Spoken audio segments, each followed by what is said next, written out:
शर्मा जी, मध्य प्रदेश के नवनिर्वाचित और लोकप्रिय मुख्यमंत्री डॉक्टर मोहन यादव जी,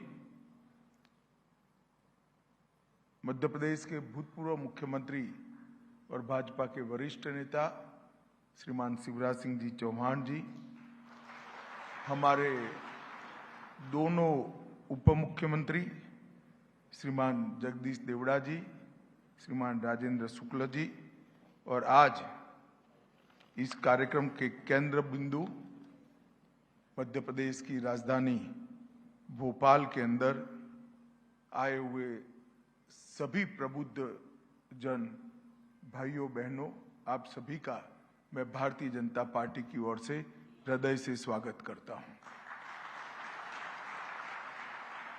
मित्रों, 2024 का वर्ष एक प्रकार से समग्र विश्व के अंदर लोकतंत्र के पर्व का वर्ष। विश्व की 40% आबादी अपने यहां चुनाव के अंदर जा रही है।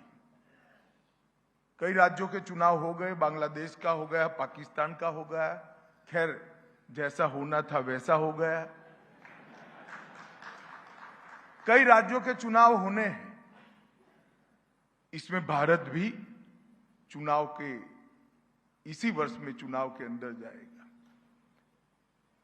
100 करोड़ के मतदाता का संघ अपना मत प्रदर्शित करेगा कि अगले 5 साल तक इस देश के शासन की धुरा किस व्यक्ति के हाथ में रहेगी, किस पार्टी के हाथ में रहेगी, किस विचारधारा के हाथ में रहेगी। ये तय करने के लिए 2024 का वर्ष हम सब के सामने है। और भारतीय जनता पार्टी जब से भारतीय जनसंघ के रूप में बनी, भाई सारे फोटोग्राफर साइड पर हो जाओ जरा, सारे लोग इधर उधर हो जाओ, कोने में से जो लेना है वो लोग साइड पर हो जाओ भाई। ओ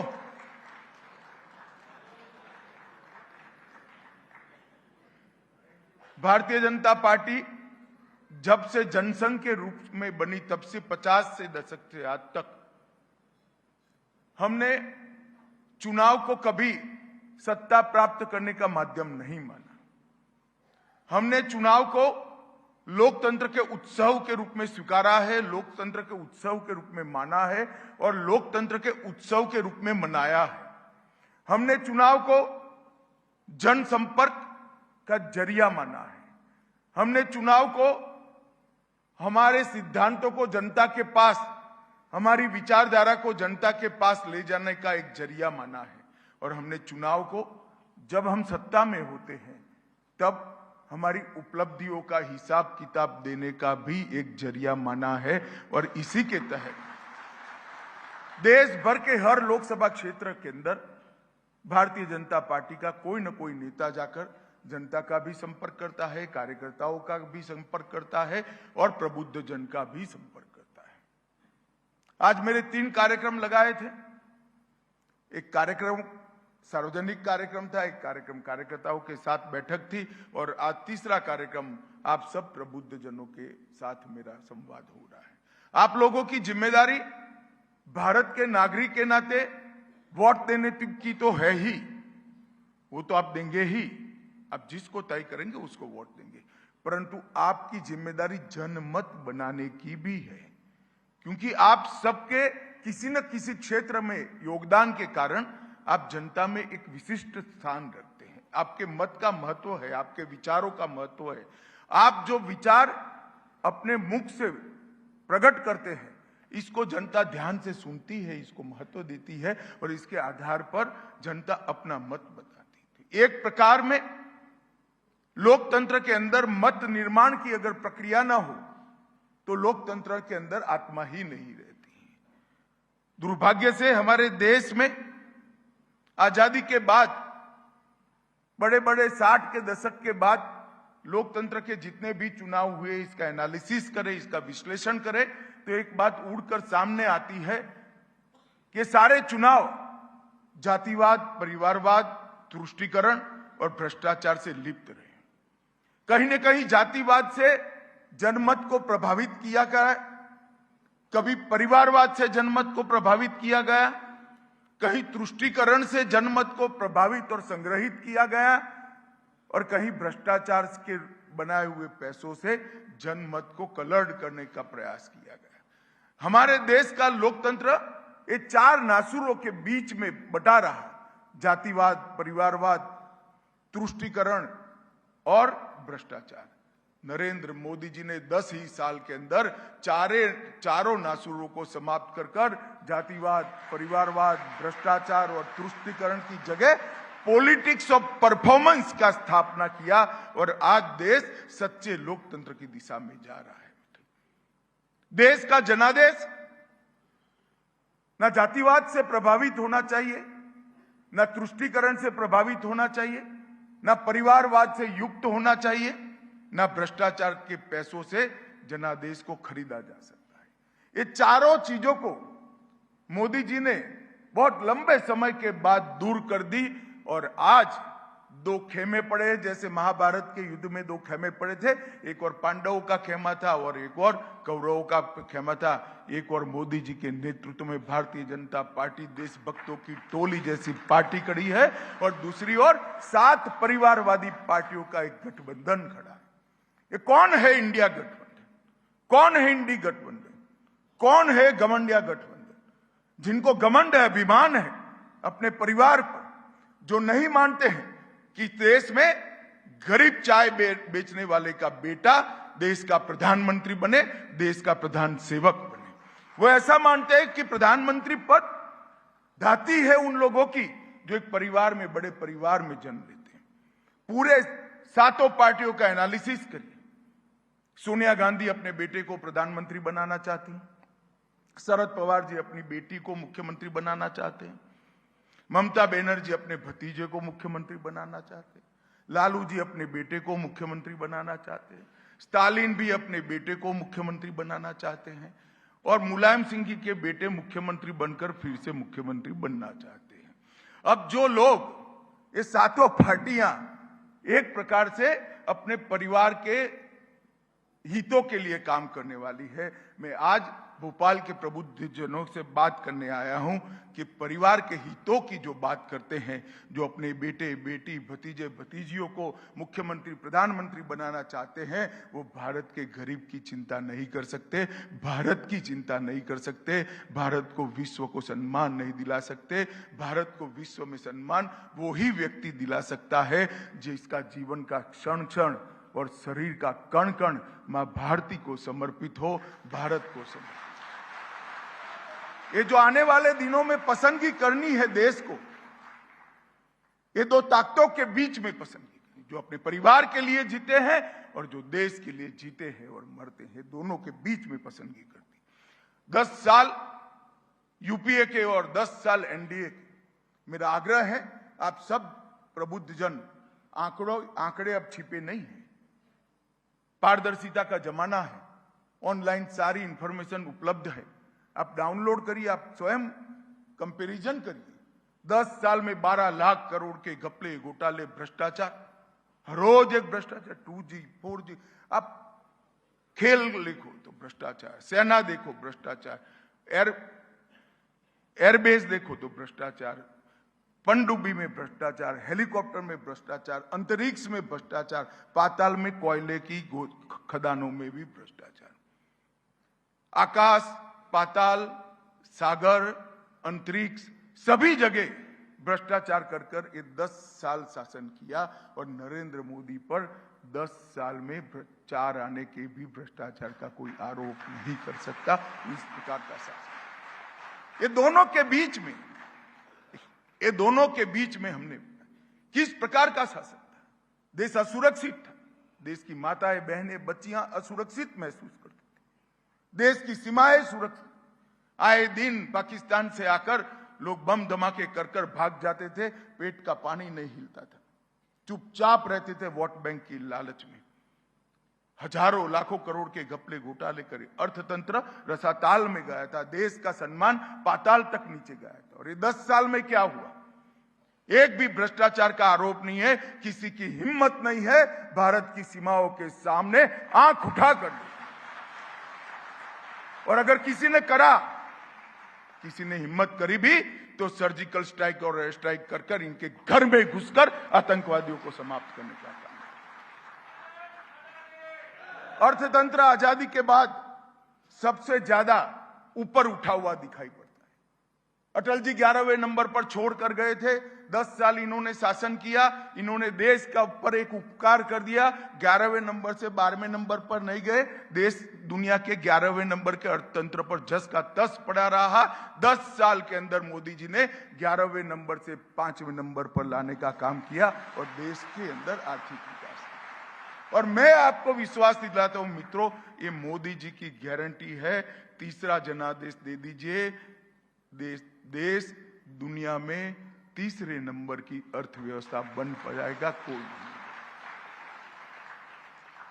देश को सुरक्षित करने का काम मोदी जी ने किया, भ्रष्टाचार को समाप्त करने का काम किया है, विकास के रास्ते पर द्रुत गति से देश को आगे ले जाने का काम नरेंद्र मोदी जी ने किया है। लद्दाख से लक्षद्वीप तक, पूर्वोत्तर से पंजाब तक, किसान से विज्ञान तक, सेल्फ हेल्प ग्रुप से लेकर स्टार्टअप तक और सहकारिता से स्पेस तक, हर क्षेत्र के अंदर नए आयाम भी गढ़े हैं, नई नीतियां भी बनाई है और नीतियों को जमीन पर उतारने का काम भी नरेंद्र मोदी सरकार ने किया। मनमोहन सिंह जी की सरकार को कहते थे पॉलिसी पैरालिसिस हो गया है।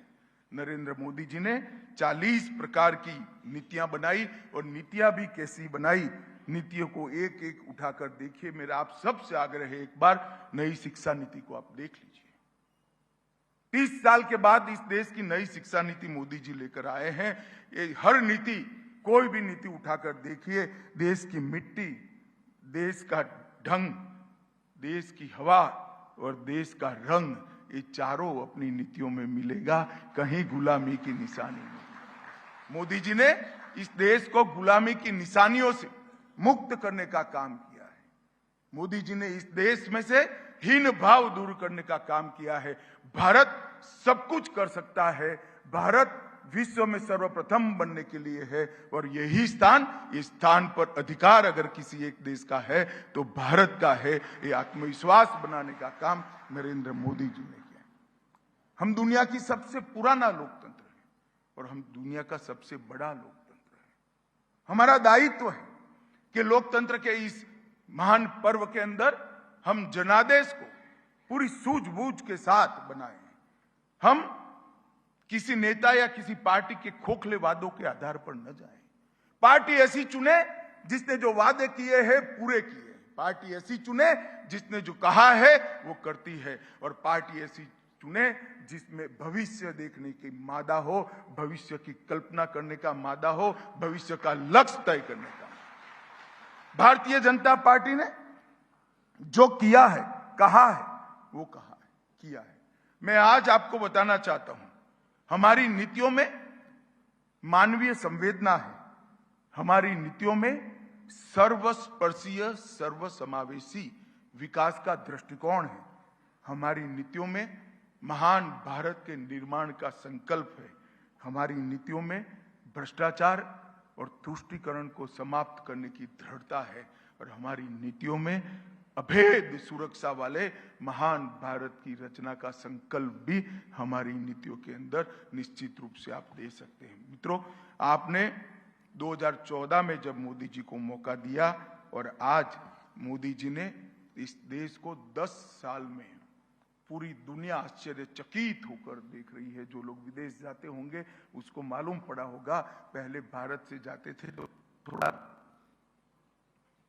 आपको रिस्पांस कम मिलता होगा। आज भारत का पासपोर्ट देखते ही कहते हैं कि मोदी के भारत से आप आए हैं ना।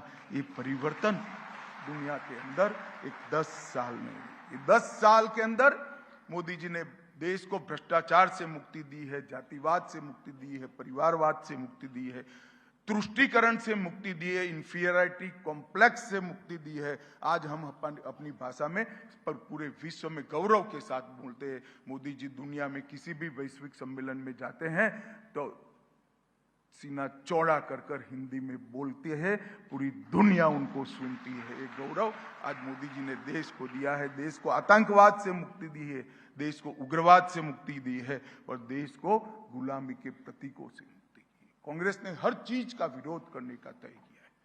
हम नई पार्लियामेंट बनाते हैं तो कहते क्या जरूरत है पार्लियामेंट? किंग पंचम जॉर्ज ने बनाया हुआ राजमार्ग जो अंग्रेजों की गुलामी का प्रतीक था, वो राजमार्ग की जगह कर्तव्य पथ बनता है और वहां किंग पंचम जॉर्ज की जगह सुभाष बाबू का पुतला लगता है तो भी ये विरोध करते हैं। मित्रों, 2014 से 24 साहसिक फैसलों, दूरगामी निर्णयों और उज्जवल भविष्य के संकल्प का 10 साल है। मैं आज आपको बताने आया हूं, हमने संकल्प रखा था देश के सामने, हम इस देश में से धारा 370 को हटाकर समाप्त कर देंगे। मैं तो बड़ी युवा अवस्था में कार्यकर्ता बना था, मुझे भी लगता था कि हम नारा तो लगा रहे हैं, जहां हुए बलिदान मुखर्जी वो कश्मीर हमारा है, मगर धारा 370 कैसे हटेगी? और देखते देखते देखते मोदी जी ने 5 अगस्त 2019 को धारा 370 को समाप्त कर दिया। दुनिया के कोई देश में 2 संविधान नहीं हो सकते, 2 प्रधानमंत्री नहीं हो सकते हैं, 2 ध्वज नहीं हो सकते हैं। कांग्रेस ने इसको तुष्टीकरण की राजनीति के तहत 70 साल तक चलाया। मोदी जी ने दृढ़ इच्छा शक्ति से उसको उखाड़ कर फेंक दिया।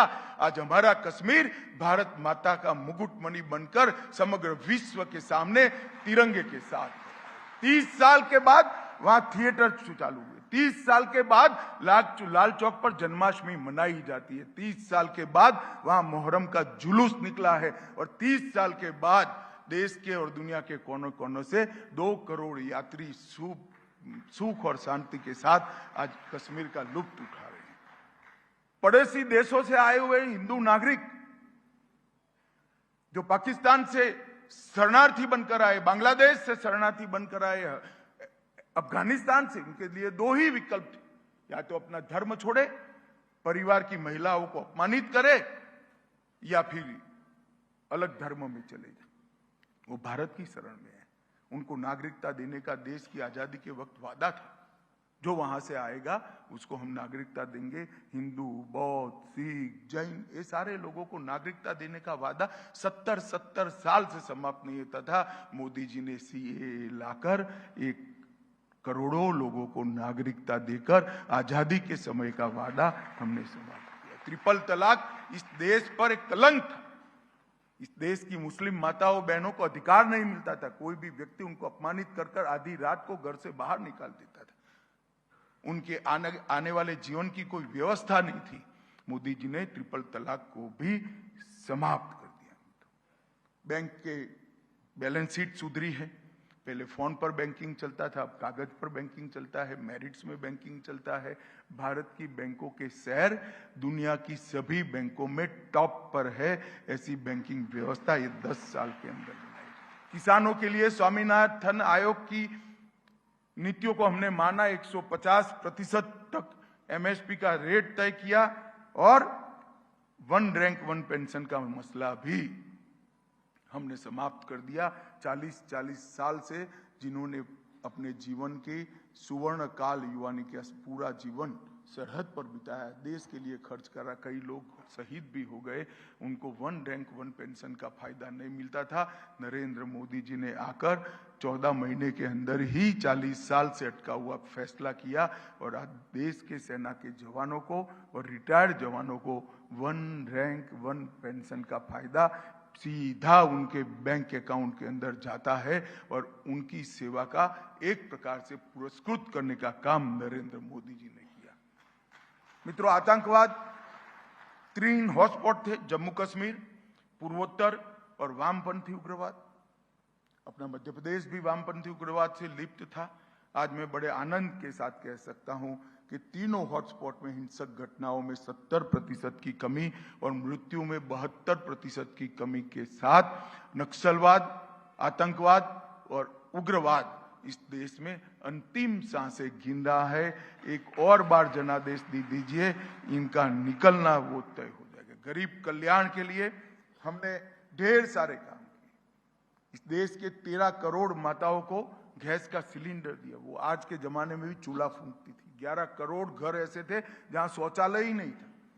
यहाँ तो बड़े प्रबुद्ध जन बैठे हैं, सोचते होंगे कि अमित भाई क्या बात कर रहे हो, 21वीं सदी में शौचालय की बात कर रहे हो। एक दिन सुबह अगर आपके टॉयलेट का डक्टिंग खत्म हो जाए, खराब हो जाए, तो आपको मालूम पड़ेगा कितनी तकलीफ आती है घर में। अगर 2 दिन गटर चौक हो जाए तो मालूम पड़ेगा। 70 साल तक वो गरीब माताएं, बहनें, बच्चियां शौचालय के बगैर हर रोज सुबह शर्म महसूस करती थी। नरेंद्र मोदी ने इनकी शर्म को पहचाना और 11 करोड़ से ज्यादा शौचालय बनाकर उनको सम्मान और इनकी अव्यवस्था दूर करने का काम नरेंद्र मोदी जी ने किया। मित्रों, कई घर ऐसे थे, 60 करोड़ लोग ऐसे थे जिनके परिवार में एक भी बैंक अकाउंट नहीं था। आज एक भी परिवार ऐसा नहीं है जहां बैंक अकाउंट नहीं है। 60 करोड़ गरीबों को 5 लाख तक की पूरी स्वास्थ्य की सुविधाएं फ्री ऑफ कॉस्ट कर दी। 80 करोड़ लोगों को हर महीना प्रति व्यक्ति प्रति माह 5 किलो अनाज फ्री ऑफ कॉस्ट देने का काम भारतीय जनता पार्टी की मोदी सरकार ने किया। 14 करोड़ लोगों के घर में शुद्ध पीने का पानी नल से भेजने का काम नरेंद्र मोदी जी ने किया। सालों तक, दशकों तक ये बेसिक सुविधाओं से इस देश का गरीब इधर उधर याचना करता था, आंदोलन करता था, निराश होकर बैठ गया था। वो देश की विकास की प्रक्रिया में जुड़ता ही नहीं था। इसका तो पूरा जीवन बेचारे का एक कुटिया बन जाए, घर में कभी गैस आ जाए, घर में शौचालय बन जाए तो बहुत बड़ी बात है। नल का तो आना ही नहीं है और पूरा बाकी बचा जो समय था वो खाना बटोरने में जाता था। मोदी जी ने एक साथ 10 साल में ये 60 करोड़ लोगों की सारी बेसिक सुविधाएं समाप्त कर उसको देश के विकास के साथ जोड़ने का काम किया है। और एक अलग भारत जो 60 करोड़ लोगों का बना था उसको हमारे साथ मिलाकर एक महान भारत की रचना की यात्रा में इस 60 करोड़ गरीबों को शामिल करने का काम देश के प्रधानमंत्री नरेंद्र मोदी जी ने किया है। मित्रों, किस प्रकार से कोई नेता आपदा के समय देश का नेतृत्व कर सकता है, इसके क्या चमत्कारिक परिणाम है मैंने खुद देखा है। मैं गृह मंत्री था, कोरोना आया, ये सहस्त्र वर्ष की सबसे कठिन घड़ी थी मानवता के लिए। पूरी दुनिया चिंता कर रही थी भारत में क्या होगा। लगता था कि लाशों के ढेर लग जाएंगे, हम बाहर लग जाएंगे। अपने देश की वो चिंता नहीं करते थे, भारत की चिंता, और उचित भी था क्योंकि हमारा हेल्थ इंफ्रास्ट्रक्चर इतना तैयार नहीं था और इसकी कोई रास्ता भी नहीं था।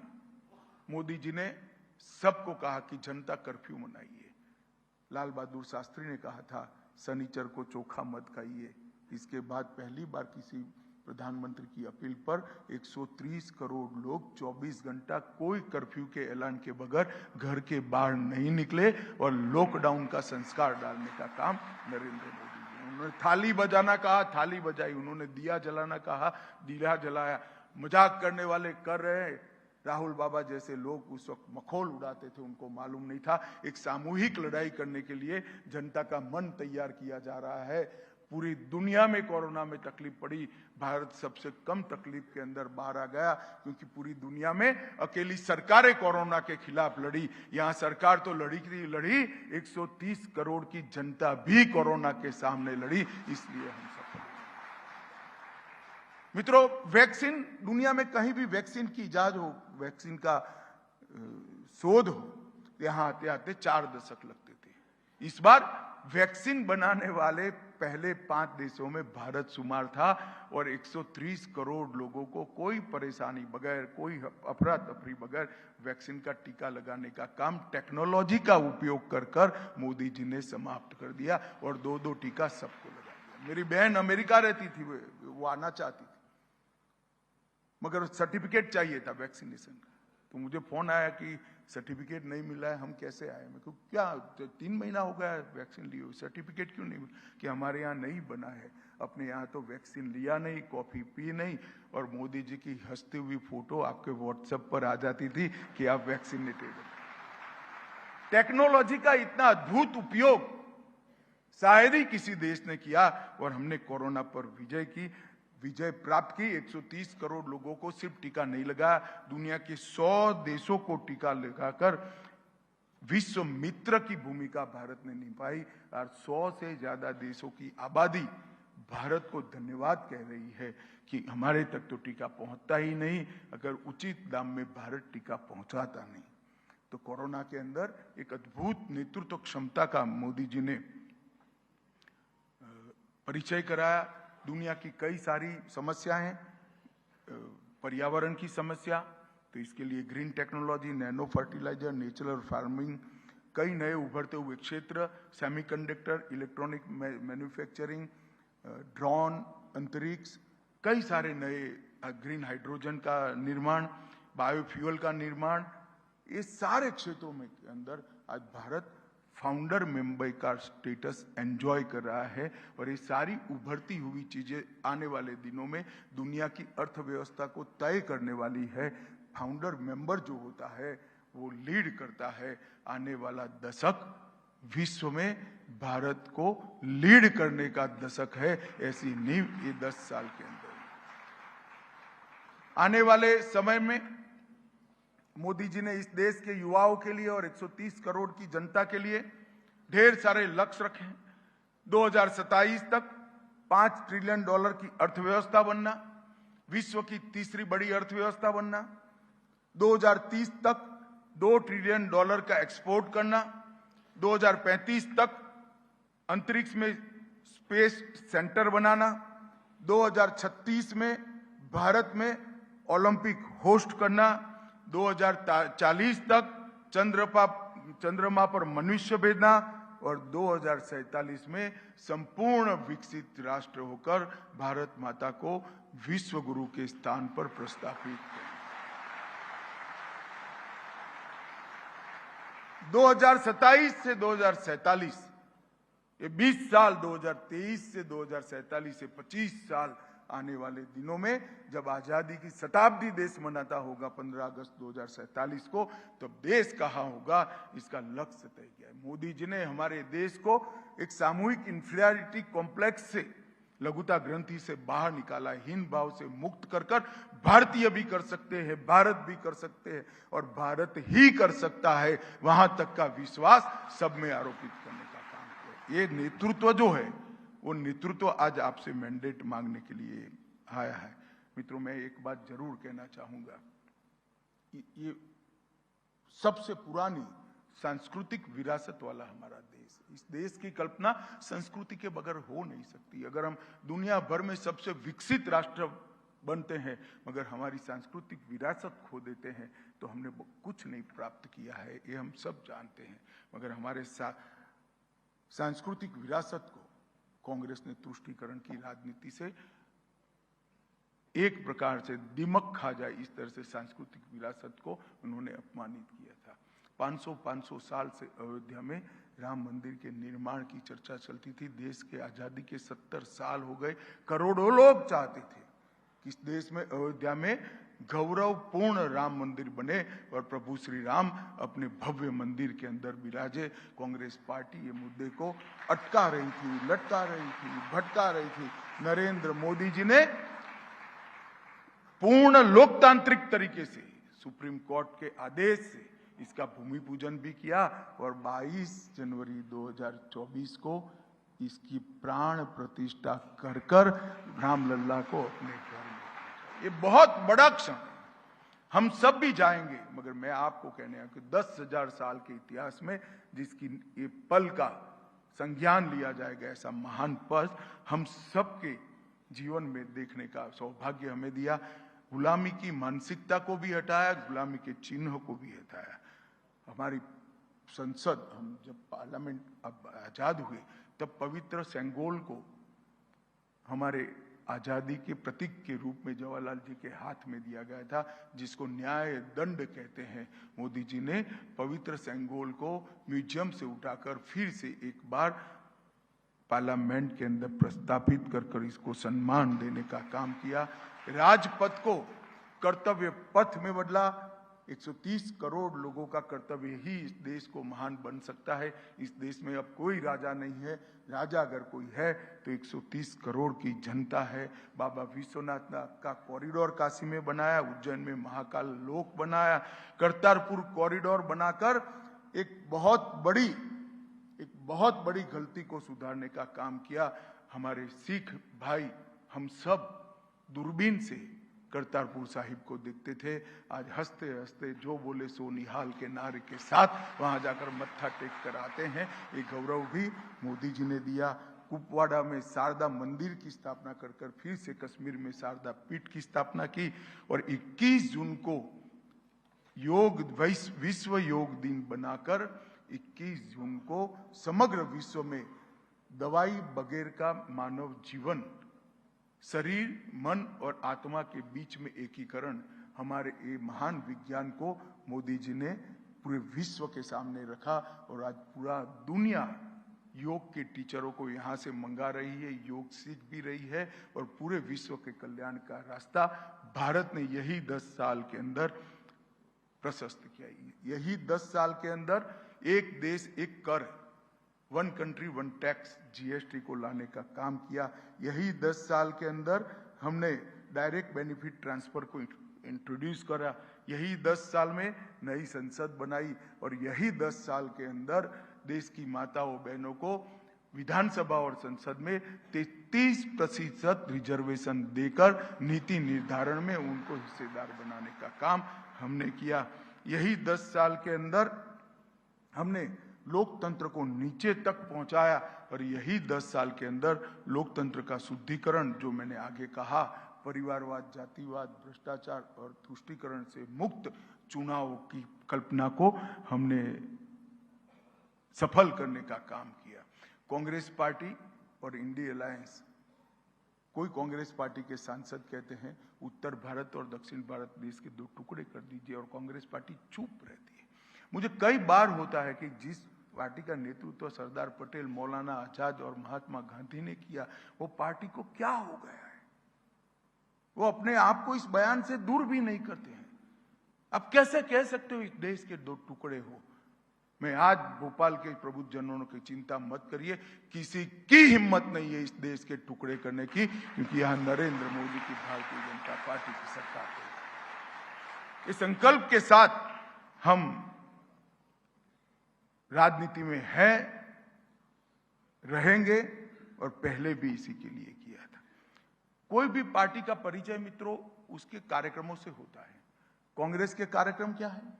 तो चुनाव जीतने के वक्त यात्रा निकलना, अपने परिवार के नए व्यक्ति को सेट करना। भारतीय जनता पार्टी ने आजादी के बाद क्या कार्यक्रम लिया? हमने सबसे पहला धारा 370 का कार्यक्रम लिया, कश्मीर को मुक्त कराने का कार्यक्रम लिया, जहां हमारे पहले अध्यक्ष शहीद हुए, श्यामा प्रसाद मुखर्जी शहीद हो गए। उसके बाद कच्छ सत्याग्रह किया, इसके बाद गोवा के लिए संघर्ष किया, इसके बाद हैदराबाद के लिए संघर्ष किया, उसके बाद गौ हत्या पर प्रतिबंध का हमने आंदोलन छेड़ा, इसके बाद राम जन्मभूमि का आंदोलन छोड़ा, इसके बाद महंगाई के खिलाफ और भ्रष्टाचार के खिलाफ आंदोलन किया और अंत में भ्रष्टाचार के खिलाफ अडवाणी जी यात्रा लेकर निकले। हमारी पार्टी का पूरा कार्यक्रम 50 साल के अंदर जो राष्ट्रीय कार्यक्रम रहे, एक भी राजकुमार को लॉन्च करने के लिए नहीं हुआ, देश को मजबूत करना। और ये लोग एक ही व्यक्ति को, मैं तो सिर्फ 20 साल की बात करता हूं, 20 साल में हर बार नए लुक के साथ राहुल गांधी को लॉन्च करते, मगर ये रॉकेट होता है ऐसा है जो लॉन्च होता ही नहीं है, हर बार वापिस आ जाता है और वही रॉकेट को लेकर फिर से निकले हैं। मित्रों, एक और मोदी जी का देश के लिए समर्पित जीवन, 27 साल की राजनीति, 23 साल सत्ता में रहने के बाद इस व्यक्ति पर एक भी आरोप नहीं लगा है। 23 साल मुख्यमंत्री और प्रधानमंत्री रहकर इसके जीवन में से, सार्वजनिक जीवन है, एक दिन की छुट्टी कोई मुझे निकाल कर दे दे, 23 साल के सार्वजनिक जीवन में एक देश को कलंक लागे ऐसी घटना नहीं है। और 23 साल के जीवन में न केवल स्वयं हजारों कार्यकर्ता ऐसे निर्माण करे जो पार्टी को आगे ले जाए, देश को आगे ले जाए और देश के लोकतंत्र को मजबूत करे। ऐसे कार्यकर्ता की निर्मित करने वाला व्यक्तित्व और 7 परिवार के बेटे, बेटी, भतीजा और दामाद को सत्ता दिलाने वाला गठबंधन, ये दोनों के बीच में चुनाव करना है। मध्य प्रदेश ने भारतीय जनता पार्टी पर विशेष कृपा करी। हम पहली बार आए 29 में से 27 सीटें दी, दूसरी बार आए 29 में से 28 दी। मगर मैं आज आपको रिक्वेस्ट करने आया हूं, विनंती करने आया हूं, एक की कसक मत रखिएगा, 29 की 29 मोदी जी की झोली में डाल। और उसमें आप लोगों का विशेष दायित्व है, क्योंकि आप वो नहीं हो जो मत देते हैं, आप वो हो जो जनमत की निर्मित करते हैं। आपके माध्यम से जनमत बनता है, जनमत फैसले लेता है। तो आप लोगों का विशेष दायित्व है। बहुत कम समय बचा है, अप्रैल अंत तक देश की लोकसभा का चुनाव हो जाएगा। अलग अलग समय पर आप सभी लोग मोदी जी के नेतृत्व में भारतीय जनता पार्टी का समर्थन करिए और 400 पार का जो मोदी जी ने जो नारा दिया है वो एक बार सार्थक करिए। हम वादा करते हैं कि भारतीय जनता पार्टी जिस चीज के लिए बनी थी, भारत माता को विश्व गुरु के स्थान पर बिठाने के लिए, विश्व में हर एक क्षेत्र में भारत सर्वप्रथम ऐसे भारत का निर्माण करने के लिए हम वादा करते हैं। हमारा जीवन इसी लक्ष्य को समर्पित है और उस रास्ते पर ही हमारे करोड़ों कार्यकर्ता चलेंगे और देश को महान बनाएंगे। आप सभी के आशीर्वाद की अपेक्षा है। आज की शाम, रविवार की शाम बहुत महत्वपूर्ण होती है आप लोगों के जीवन में। इसमें आप लोग यहाँ